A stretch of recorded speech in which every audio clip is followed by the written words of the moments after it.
Salve, salve, rapaziada. Boa tarde, bom dia, boa noite. Você aí. Hoje mais uma entrevista especial aqui no Favela Ecos Podcast, tá? Antes de tudo, já clica no sininho, se inscreve, ativa as notificações e deixe seu like. Hoje, uma entrevista muito mais do que especial, né? A gente vai entrevistar aqui Fabiana Escobar, vulgo, mais conhecida, Bibi Perigosa. Seja bem-vinda ao Favela Ecos, Bibi. Eu que agradeço o convite. Muito obrigado por ter vindo, tá? Vamos ter algumas perguntinhas, algumas polêmicas, vamos falar um pouco de tudo aí, né? Apresentar a vocês essa escritora, cineasta, né? É uma inspiração para um monte de pessoas aí fora, no mundo todo. Muito mais do que falada, muito mais do que homenageada, vamos botar assim, né? Vamos saber um pouquinho dela, né? Fabiana, né, Escobar, vulgo Bibi Perigosa. O que você prefere que eu te chame? Tanto faz. Posso ficar à vontade? Me reconheço nos dois. Vamos começar as perguntas, porque a gente tem bastante coisa aí pela frente. Tá. Quem é Fabiana Escobar, além da Bibi Perigosa? Antes da Bibi Perigosa? É uma mulher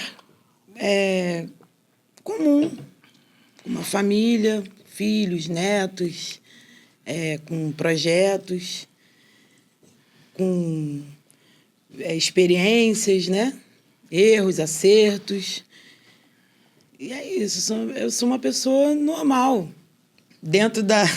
Normal, entre aspas, né? Mas, dentro assim, das normalidades, é uma pessoa às vezes, normal. na normalidade, eu não sou normal, mas, assim, uma pessoa comum, que não sou diferente de ninguém, assim. Porque, às vezes, as pessoas olham assim, nossa, fulano...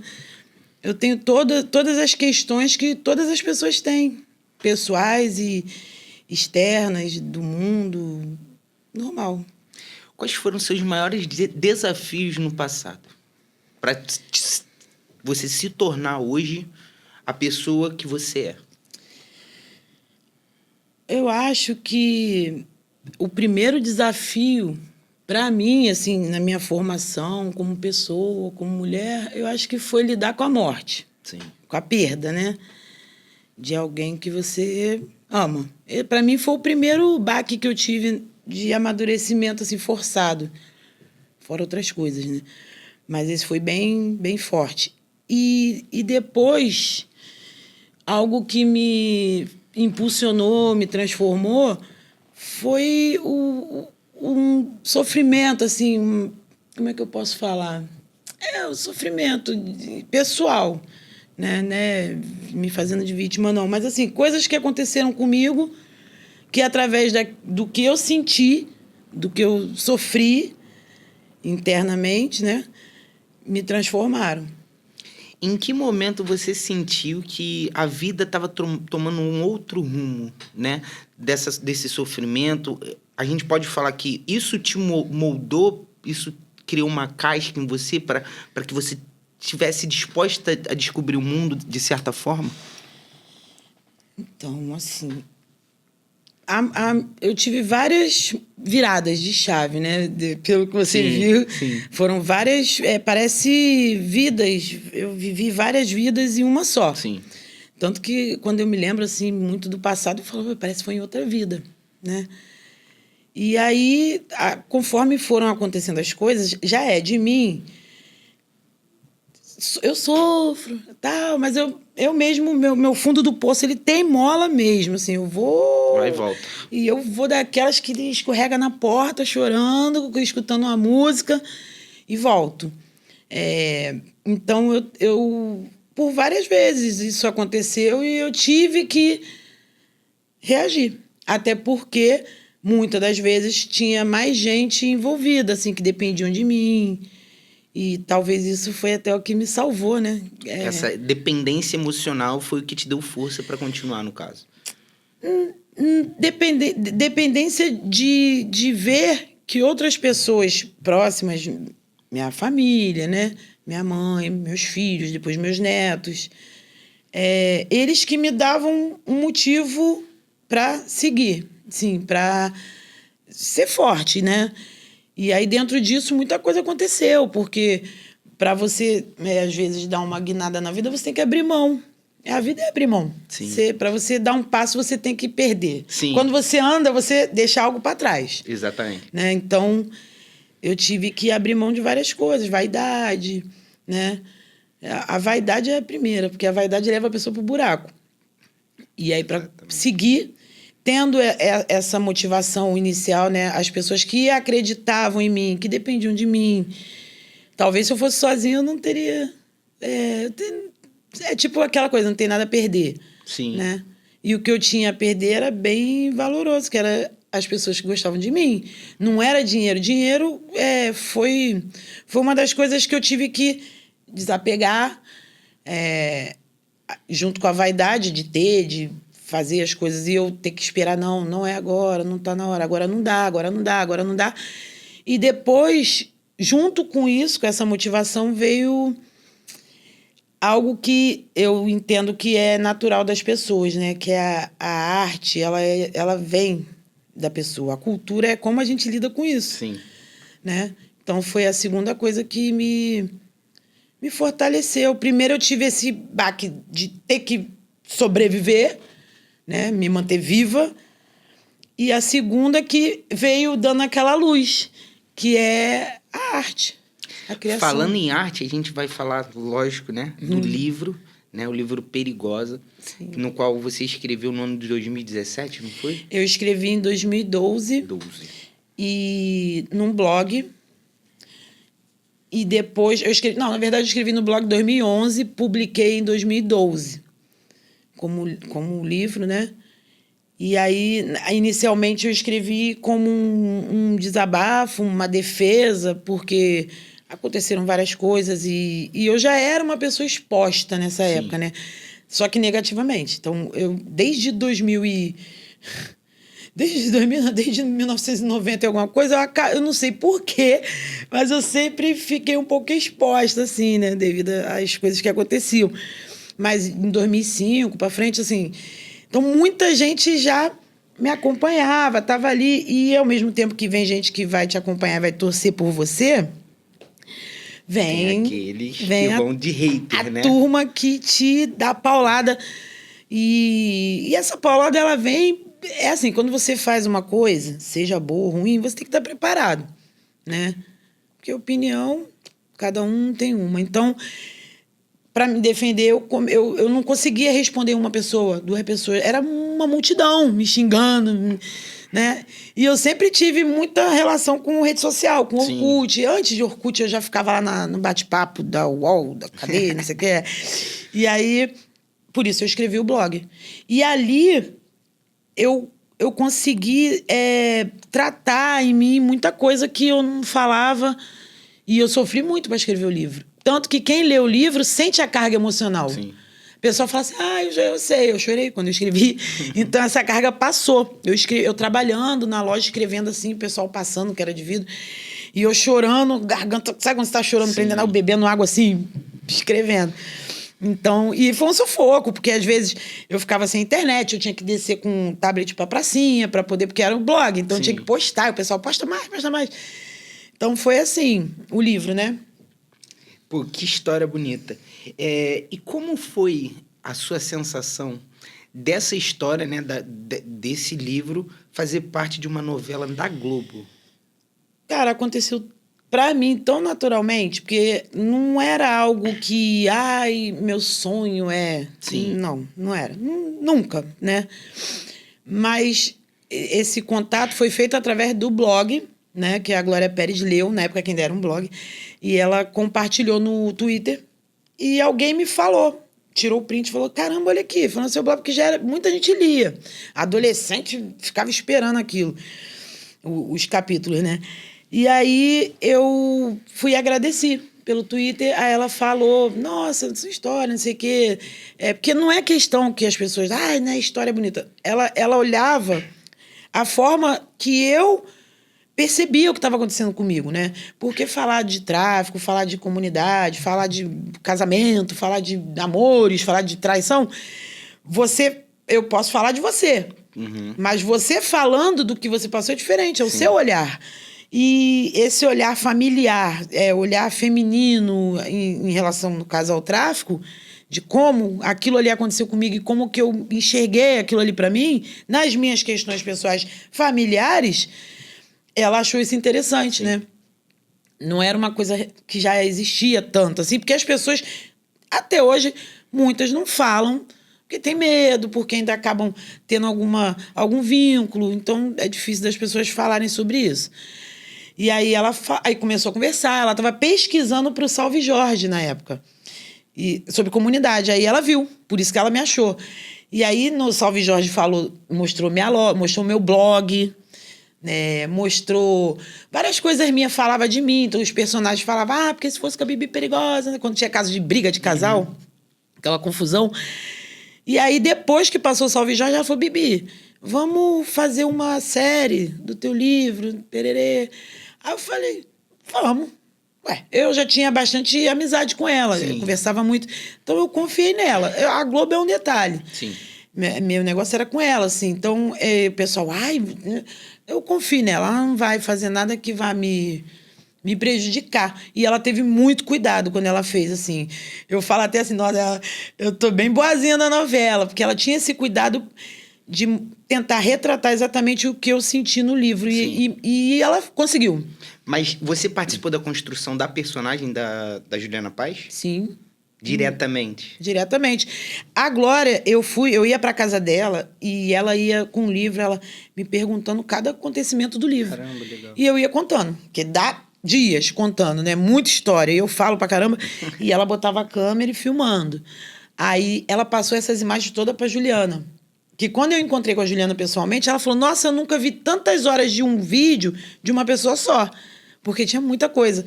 E ela assistiu. Então, por isso que, às vezes, o trejeito dela, a forma dela até andar, ela pegou. Ela conseguiu captar isso. Então, e a você se reconheceu na personagem. Sim. Se identificou 100%.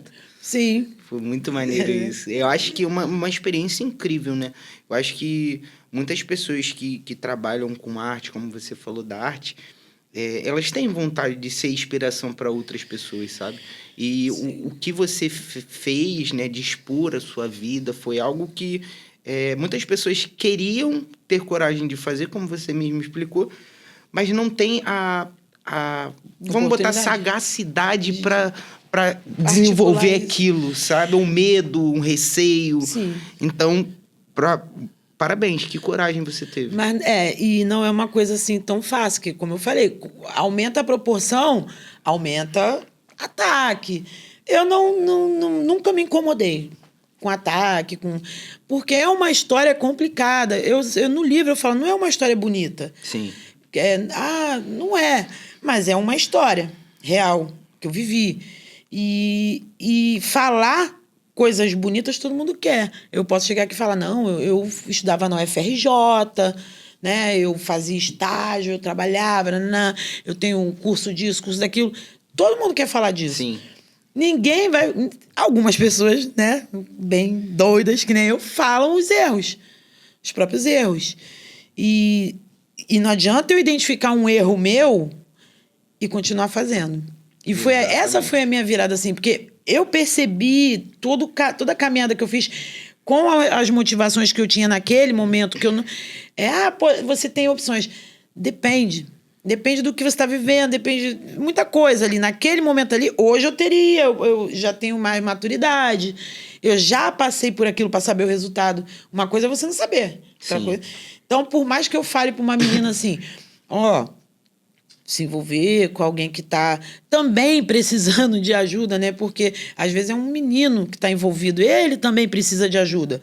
E aí vai uma menina ajudar ele, ela vai se lascar junto com ele. Você vai sabendo as consequências disso. Mas não impede dela querer passar por aquilo. E se tornar alguém, ou morrer, né? Porque nesse caso tem esse risco, ou ser presa, ou passar as consequências. Sim. Então eu falo, é igual uma experiência. Para a gente tomar uma vacina, ela é testada.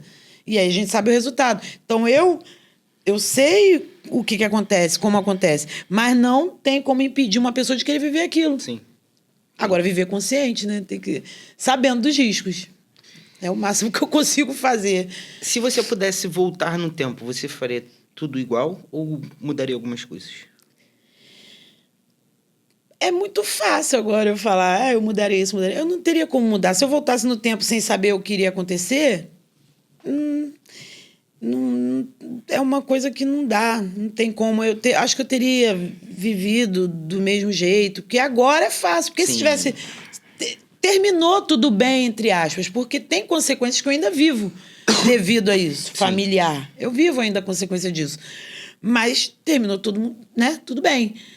Então é fácil agora eu virar e falar, eu poderia mudar. Eu lamento de não ter tido, mas não tinha como, eu era muito nova também, né? Ter vivido isso assim. E na minha família não era uma coisa comum.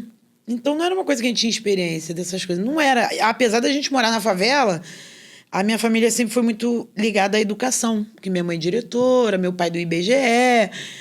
Então, pobre, mas que tinha... Porque a minha mãe já mudou a geração dela. Sim. Entendeu? Já veio de uma família bem pobre, de ter que assistir televisão na casa dos outros, de usar uniforme doado, roupa doada maior, sapato desse tamanho. Era pobre. Então, ela, através do estudo, ela já mudou a realidade da família dela. Sim. Então, a gente já cresceu nesse meio de educação. Então, isso colaborou muito. Mas a experiência nesse tipo de acontecimento, né? Mesmo eu morando na favela, eu vendo, mas a gente não focava muito naquilo. Então, foi uma coisa muito nova. Não tinha como eu prever, assim, os danos emocionais. Porque a gente pensa muito nos danos financeiros. Sim. No máximo, a gente consegue visualizar, assim, vai pra cadeia. Ou vai morrer, que é a máxima do negócio. Mas não é só isso que acontece. Não vai só preso e só morre. Porque a gente fala, ou é morte, ou é cadeia. Acontece coisas piores emocionalmente falando. Então, é bem complicado tratar disso. Porque não é resumir a cadeia e cemitério. Não é. Não é. A cadeia e cemitério se resume à vida, né? Então, aquele momento... Eu entendi basicamente o que você quis falar. E eu super concordo com você. Porque não ia se tornar a mulher que você é hoje. Sim, então, foi verdade. necessário passar por isso por esse tudo. processo. Infelizmente, a gente, quando... né, eu tinha uma família, espirra em todo mundo. Sim. Em cada um, isso se transformou em alguma coisa, né? Por dentro. Mas a gente tá aí. Mas é complicado. Muito. Entendeu? Além de escritora, roteirista, cineasta, né? Um monte de coisa. Vamos falar do empreendedorismo também, né?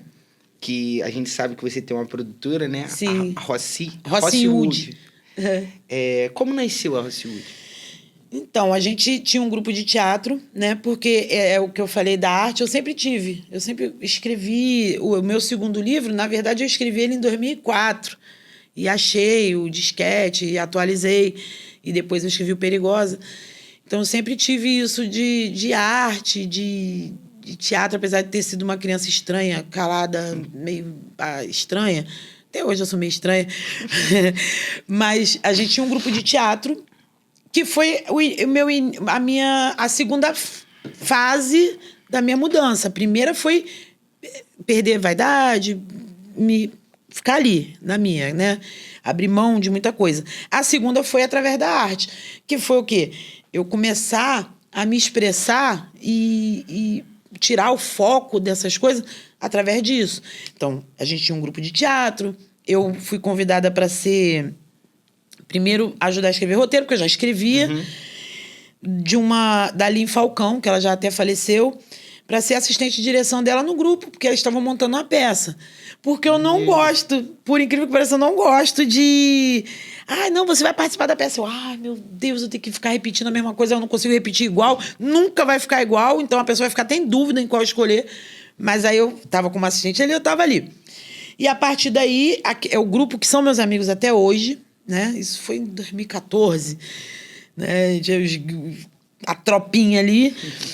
E a partir dali a gente começou a praticar essa coisa do teatro. Teatro. Eu escrevi uma peça, a gente colocou no Barraco, que era um restaurante que tinha lá na Rocinha, a apresentação, tudo bonitinho, tudo feito do jeito que tem que fazer. E aí apareceu um festival já do audiovisual, e um amigo meu falou, pô, Bibi, escreve um roteiro, vamos participar, tal. Aí eu escrevi, teve um erro lá de comunicação, eu escrevi um roteiro que ele falou, curta, de 45 minutos. 45 minutos, curta, Falei, tá, curta meio longo, mas tá bom. Escrevi, depois era 45 segundos, aí eu tive que escrever outro, às pressas, aí gravamos. Eu falei, quando eu vi que era 45 segundos, eu descongelei. Eu falei, ai, não acredito. Esse curta é Os Anjos Não Falam, né? Isso. Que foi premiado internacionalmente, Exatamente. né? Uma salva de palmas pra vocês aí de casa, né? Que não é pouca coisa não, gente. Ser premiado com um curta internacionalmente é bastante coisa. Parabéns, tá? Foi mais pra uma Atibaia, vez. em São Paulo. E, 45 segundos. É nanometragem. Parece fácil, mas não é. Não é. Você conseguir em 45 segundos passar uma mensagem, né? Escrever um roteiro, gravar, editar. Esse curta, ele foi o audiovisual que mais te marcou, assim, por ser... Ou teve outro? Não foi o que mais me marcou, não. Ele foi o início, né? Aí, como eu comecei no Anjos, aí dali a gente já se interessou pelo audiovisual, né? Desenvolveu isso. Eu já estava com um roteiro de 45 minutos. Que já estava ali, igual um fantasma atrás de mim. Sim. Porque a partir do momento que eu escrevo um personagem, ou seja livro, ou seja teatro, ou seja cinema, eu dou vida àquele personagem e ele fica aqui, não vai, né? Alguém tem que ver. Aí eu falei, vou enxugar esses 45 minutos e vamos gravar. Aí foi quando nasceu o Rocinho Wood, porque ele seria um pouco mais cenas, uma história mais, né, complexa. A gente aumentou a equipe. E aí formou a equipe que é até hoje. Aí nasceu o nome Rocinho Wood numa conversa, que um amigo falou, Rocinho é Hollywood brasileira. Aí alguém, Rocinho Wood, pô, é isso aí. Tá. E a partir daí a gente gravou esse outro curta, que é A Bala Perdida. E já terminando, porque vira um vício, né? Você já começa, tá terminando um, você já começa outro. Você fala assim, não, a gente não vai ficar parado. Aí eu pensei, vamos falar sobre algo diferente, porque o cinema, ele não é só... Porque da comunidade a gente sempre acaba caindo muito nessa coisa de, não, vamos falar a realidade, a narrativa, aquele monte de coisa, que eu fico doida quando vem esses termos técnicos, né? Que é usado para um ficar acima do outro. Eu falei, vamos fazer um filme de terror. Porque a gente pode criar, o cinema, ele é... Cara, você pode criar muita coisa. Não é só falar da nossa realidade. Aí veio o Vale dos Espíritos, que é de terror. Que vai sair agora, né? Tá na finalização sofrida. Então a gente pode esperar que vai ser... top. Só não vai sair se eu morrer, cara. Não, vai sair. Sabe por quê? A gente sempre teve uma preocupação. Na Bala Perdida, a gente... Foi uma escola, né? Na prática ali, a gente perdeu o áudio. Então, ali a gente aprendeu tudo. No Vale, isso foi um após que a gente fez, assim, né? Tem um filme também, né? Complexo Guerra dos 300. Sim, que já veio... Aí veio quando acabou a gravação do Vale dos Espíritos... Aí a gente ficou meio... Eu falei, agora vamos descansar, né? Aí o Hudson é meu parceiro, uma das pessoas mais incríveis que eu conheço. Gente, eu vou fazer aqui um convite para ela. Será que ela recebe a gente lá no Rocinho Wood pra gente fazer uma entrevista extra por fora? Claro! Então, vou combinar aí, vamos sentar, vamos conversar. Pra gente levar vocês para conhecer o Rocinho Wood, ver um pouco das cenas, das gravações dela lá. Tá? A gente vai levar, pode ficar despreocupado que a gente vai lá, hein? E aí a gente gravou o Vale dos Espíritos lá na Rocinha, na Mata, e numa fazenda em São Paulo. Foi o filme do Complexo, que a gente gravou no Complexo do Alemão, é um filme urbano, né? Mas eu usei como referência algumas histórias, né? Inspirado em algumas coisas que aconteceram no Complexo para ter a identificação. Mas o Vale foi onde eu investi mais, por incrível que pareça, né? Que é um filme de terror e eu acredito, as imagens estão maravilhosas, a qualidade tá boa. Sendo que eu não posso pegar, eu injetei tudo que eu tinha ali, Vale. Quando a gente passou pro Complexo, que a ideia veio numa notícia que passou assim, a última, vamos fazer um filme sobre isso. Aí eu comecei a pesquisar para escrever. Eu gastei tudo que eu tinha ali no Complexo, já foi mais sacrificado.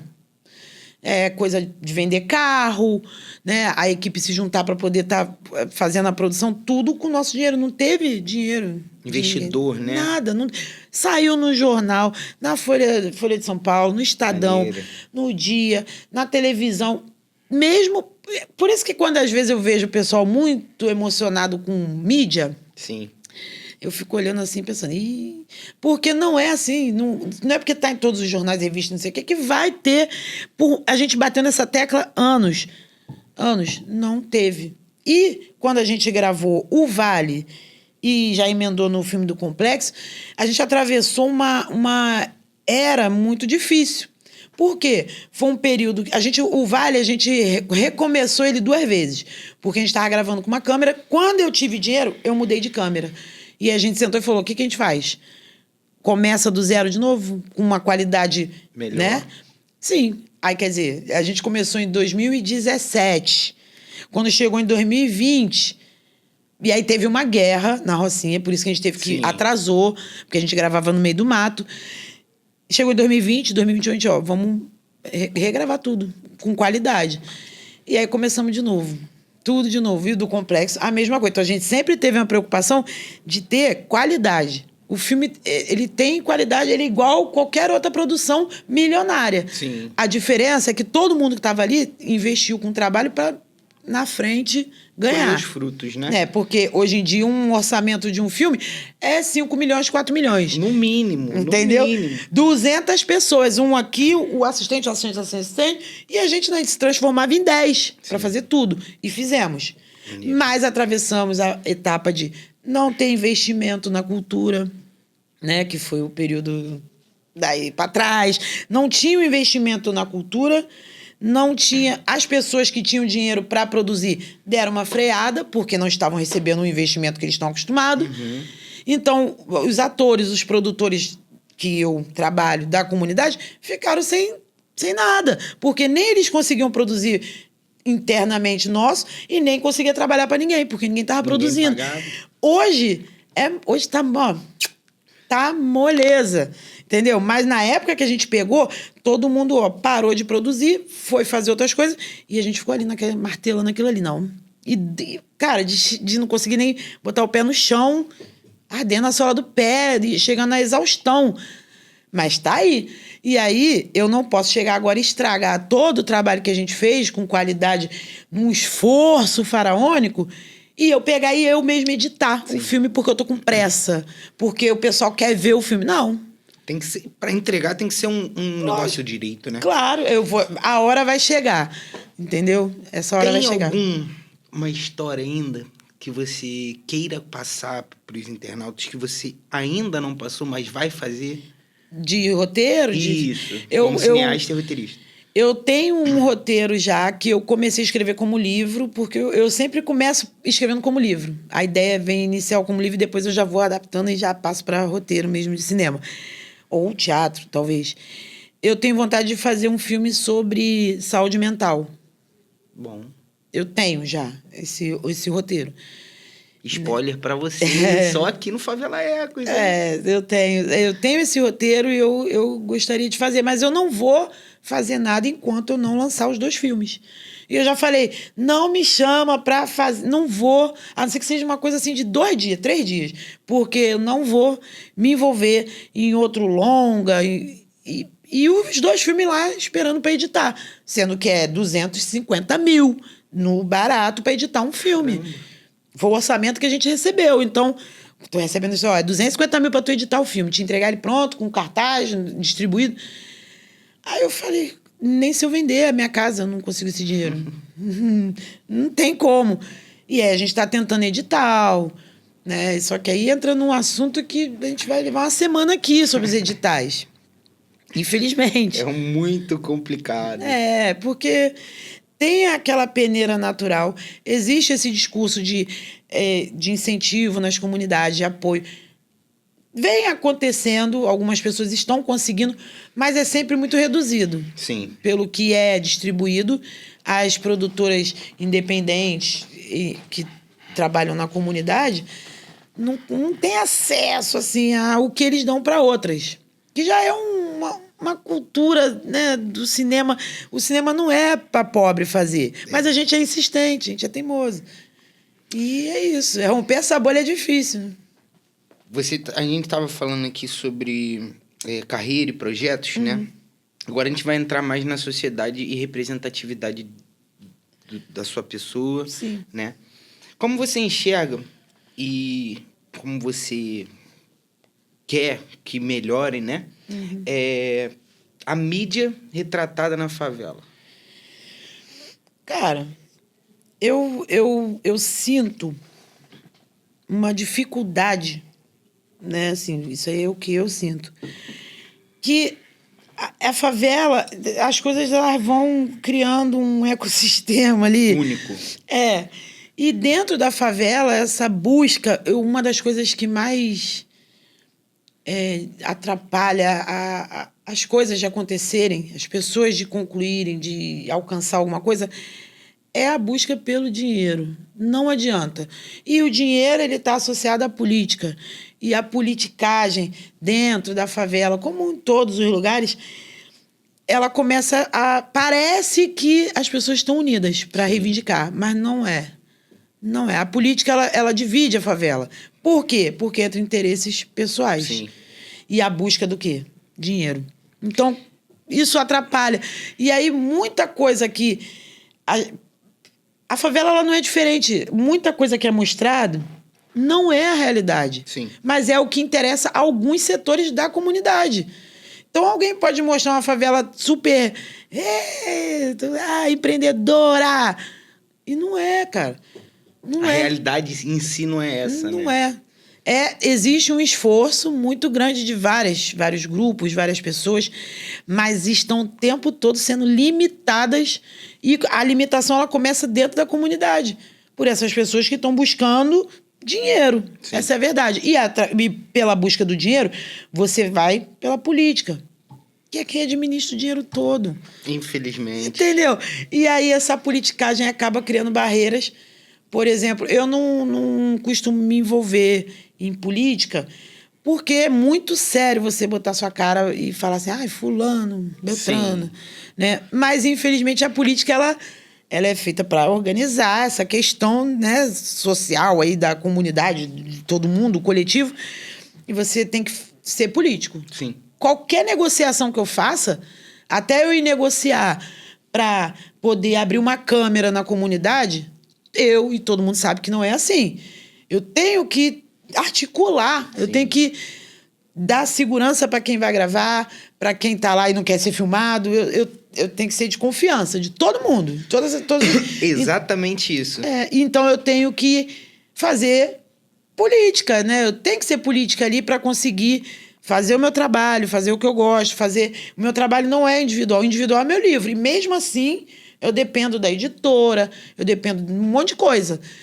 Sendo um trabalho... Existem pessoas por trás ainda. Eu escrevo sozinha. Eu e o computador, não preciso de ninguém para escrever meu livro. Mas depois eu começo a precisar dessa rede para acontecer. E no cinema, eu não vivo sozinha. Eu posso escrever um roteiro, eu vou produzir sozinha, não tem como. Então, é um coletivo.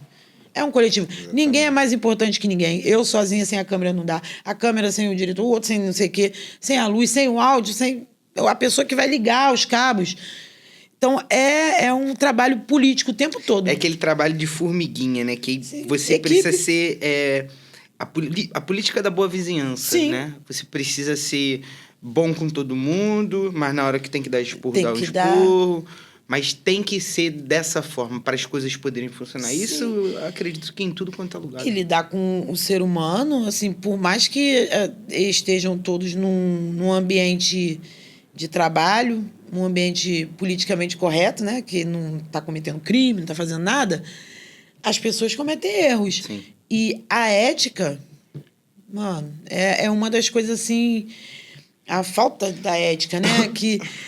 acontece. Então, mesmo eu posso estar lidando com pessoas que são de bem, né? Teoricamente de bem, que trabalham no mesmo ramo que eu, mas às vezes que tá ali produzindo também é um artista, mas ele não tem ética. E isso desencadeia uma coisa terrível. Um monte de coisa. É terrível. Se você hoje fosse falar para um jovem que sonha em ser roteirista, que sonha escrever seu livro, que sonha fazer cinema, vamos falar dos periféricos, né? Sim. Qual mensagem que você deixaria para eles? Bem, eu entendo que uma pessoa que ela tem um dom, para isso, ela não é nenhum sonho, já vem. A gente nem quer às vezes, mas é do instinto. Você não consegue não fazer. Isso não é uma profissão que você escolhe assim, eu vou ser médico porque ganha 30, 40, 50, 100 mil. Eu vou ser advogado porque eu ganho. Não, é uma coisa que é sofrida porque você já tem aquilo. Então, por mais que você vai passar perrengue, não é fácil, não é algo... essa magia que a gente vê na televisão, isso é uma ilusão. Porque a luta é bem maior do que isso. Muito. E é investimento, você tem que... você tem que sobreviver e você tem que investir em algo que não vão investir. Você já é o primeiro investidor. Você vai investir no seu trabalho. Mas quando é um dom, você passa essas dificuldades, você tem que conseguir articular. Agora, eu tenho vontade de escrever um livro. O que eu tenho que fazer? Escreve. Começa escrevendo. Faz igual você falou, uma linha do tempo da sua vida ou da história que você quer contar. Eu quero ser ator. Procura grupo de teatro. Que ali, ou ele vai se encontrar, ou ele vai sair. Eu queria fazer filmes. Procura onde está tendo produções. Dentro, próximo. Que dali você vai formando aquela rede. Aquela escadinha, né? Rede de conhecimento você troca. Começa a frequentar ambientes que favoreçam aquilo que você sonha. Se você sonha em ser cantor, você tem que frequentar lugares ligados à música, à produção musical. E assim vai. É esse o conselho que eu dou, mas já avisando que como tudo na vida. Não é fácil, mas é como tudo. Produção, a gente tem 5 minutinhos pra gente fazer um bate-bola muito rápido. Muito rápido. Vamos pra aquele bate-bola. Ai, meu Deus do céu. Se eu responder palavras que não tem nada a ver... Pode ficar à vontade, tá? Um livro. A Bíblia. Um filme. Caracas. Cidade de Deus. Um lugar. Pode ser grande? Brasil. Sua maior arma. Meus argumentos. Medo ou coragem? Um tá ligado ao outro. O que ninguém tira de você? Meu caráter, não tira. Amor ou dinheiro? Amor. Traição tem perdão? Depende. Não, depende. Eu não costumo perdoar a traição de amigo. Amigo eu não perdoo. É lealdade, né? Eu acho que é lealdade. É tudo. Ser tímida ou amada? Eu sou tímida. Lealdade ou poder? Porra, lealdade. Sempre. Se você fosse um animal, seria? Lobo. Vitória pra você é? Estar bem com o que faz, com o que vive. Uma frase que te representa. Ave Maria. Eu tenho uma que eu escrevo no livro. Não há bem que dure para sempre, nem mal que nunca se acabe. Poder, se compra ou se conquista? Olhando o mundo como tá, dependendo de onde seja, alguns se compram, né? Que é o dinheiro, o poder ligado ao dinheiro. E pode ser conquistado através da confiança, do exemplo, da lealdade. Você passa a ser uma pessoa de confiança, você tem poder. Então, poder de influenciar. Então, acho que pode conquistar também. Casamento é prisão ou proteção? Nenhum nem outro. Casamento é uma coisa que acontece, que as pessoas se juntam para viver, construir, brigar, né? É isso, se amar, se odiar. Se tivesse que escolher o amor da sua vida ou R$1 milhão? O amor da minha vida, porque são vários tipos de amores, né? Tem filhos, tem marido. Ser perigosa é escolha ou destino? Destino. E aí, gostaram? Esse foi o Bate-Bola com Bibi Perigosa aqui no Favela Ecos Podcast. Bibi, muito obrigado por ter vindo, aceitado o nosso convite. Vamos ter a parte 2 com a Bibi visitando lá, tá? Faço maior questão de ir para ver o trabalho de vocês, acompanhar de perto. A gente vai fazer o primeiro podcast Favela Ecos Visita, tá? Lá na Rocinha. Vai ser o primeira edição vai ser com eles, tá? Então, muito obrigado por ter vindo. Gente, tá? ó, pra deixar registrado aqui, se vocês quiserem acompanhar o Rocinhood no Instagram, é @RocinhoodCine. A gente vai botar na Vai descrição. botar, tem o meu, @Bibi Perigosa. Quem quiser apoiar os filmes, o Complexo Guerra dos 300, o Vale dos Espíritos, estamos abertos a qualquer conversa, tá? Vou deixar os dados dela aqui, tá? Aqui na descrição do canal. Vai estar lá o Instagram dela, o Instagram Do da Rocinhood. Rocinhood, tá? A gente vai fazer uma representação, vamos aparecer lá para poder mostrar para vocês um pouco mais do trabalho da Bibi, tá? Não se esqueçam, se inscreve, assina... Aonde que é? Aqui. Vai estar um monte de lugar aqui. Ó, editor, pega aqui. Aqui. Vambora. É. Gente, forte abraço, tá? Bibi, muito obrigado por ter Valeu. vindo. Favela Ecos agradece a sua presença. Uma boa tarde, um bom dia, uma boa noite. Um beijo.